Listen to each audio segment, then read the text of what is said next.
ጤና ይስጥልኝ ውድና የተከበራችሁ ቤተሰቦቼ ሁላችሁንም ሰላም ብያለሁ። በያላችሁበት ሰላማችሁ ይብዛ እያልኩኝ ዛሬ በአዲስ ቪዲዮ መጥቻለሁ። ዛሬ የመጣሁት እንግዲህ እንደተለመደው ብሩኬና ዳኒ እንዲሁም ደግሞ ሀይሚ ናቸው ማለት ነው።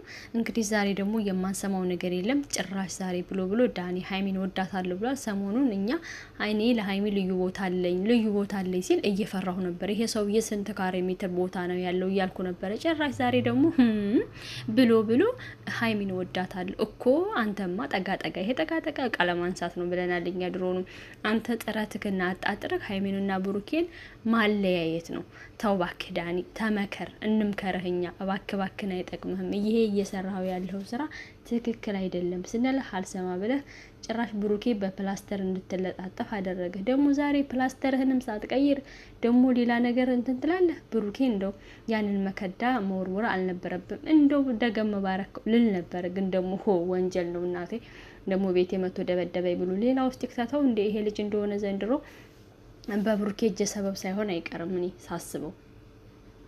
እኛ ዳኒ ወንድማችን ባከታው ተመከር ብለናል። ቆይ ዳኒ ምንድነው የምትፈልገው አንተ ማለት ነው? ምንድነው የምትፈልገው? ሀይሚንና ብሩኬን በማለያየት ምንድነው የምትጠቀመው?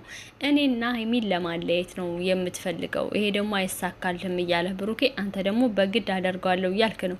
አልሞት ባይ ተጋዳይ ይሆንክበት ነው። እባክህን ብለን ስንመክርህ እምቢ አልክ፣ አልሰማልክ። አሁን ደግሞ ያዙኝ ልቀቁኝ ከማለት የተነሳ ጭራሽ ሌላ ፋይል አመጣው ብለህ ሌላ ነገር። እኔ ይሄ ፋይልህ ራሱ አልተዋጠልኝም።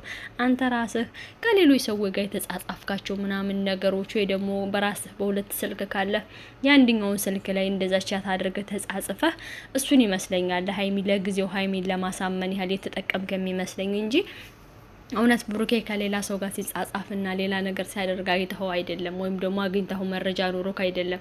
ቆይ ሶሲ የምትለው አንተ ምን አስበህ ነው? እውነቴን ነው የምላችሁ። አንዳንዴ እኮ ይገርማችኋል። ዳኒ ማለት ነው ፍቅረኛውን የወደፊት የህይወቱን አጋር ሚስቱ ትሆናለች የምትባለውን ሶሲን ማለት ነው እንደዚች እንደ ሀይሚ በቃፉ ላይ አልጣፈጠችለትም። ሶሲ ሀይሚ ልክ የተነቀሳት ነው የሚመስለው። የተነቀሳት አልኳችሁ። እውነቴን ነው የምላችሁ። ሀይሚ እኮ ብሎ ልቡ ልቅ አለ የሆነ ነገር ማለት እንደዚህ እያለ ማለት ነው።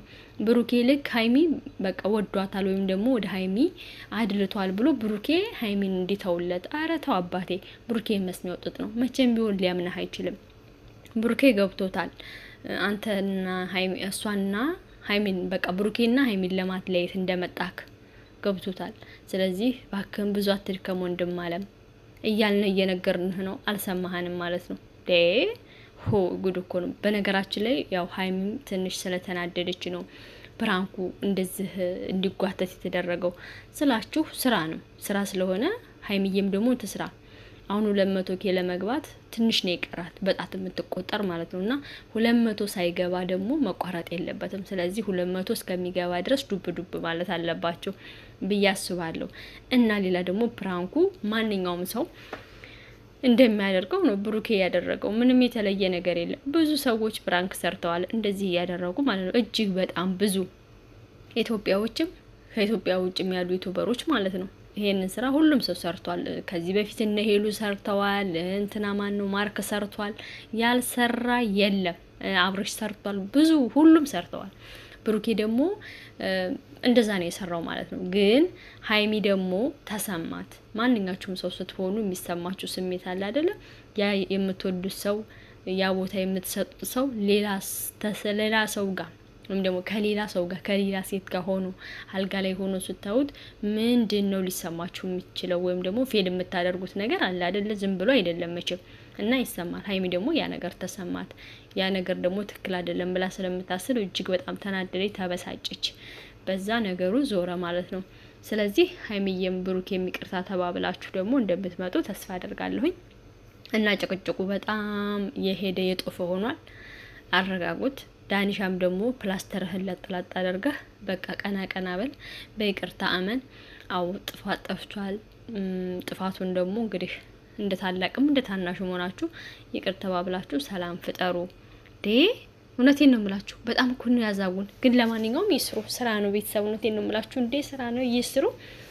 ይሄ ደግሞ ኖርማል ነው እና አትበሳጩ። የምታለቃቅሱ ልጆችም አይዟችሁ አታልቅሱ። ብሩኬና ሀይሚ መቼም ሊለያዩ አይችሉም። እንዴ ጉቶ ሰውዬማ መቼም አያለያያቸው። መቼውንም እንቅልፍ ይነሳዋል እንጂ ብሩኬና ሀይሚ መቼም ሊለያዩ አይችሉም። እውነቴን ነው የምላችሁ። እንደው በቀላል መሰለህ እንዴ መለያየት?